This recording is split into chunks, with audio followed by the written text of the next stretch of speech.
দেখো এই হাওয়া হচ্ছে আর আমরা চলে এসেছি আম কুড়াতে। লালটা বললো বললো না, বেঁধে গেল মনে হয় ভাই উপরে। আমরা এসেছি এখন আম কুড়াতে।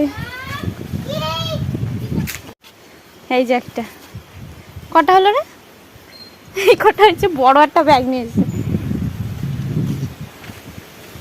দাঁড়া, এই জায়গায় দাঁড়া, বিশাল হাওয়া হচ্ছে, প্রচন্ড মেঘ করছে। বাবা আম কুড়াতে গিয়ে আমার মাথায় আম পড়েছে, এই জায়গাটা গরম হয়ে গেছে।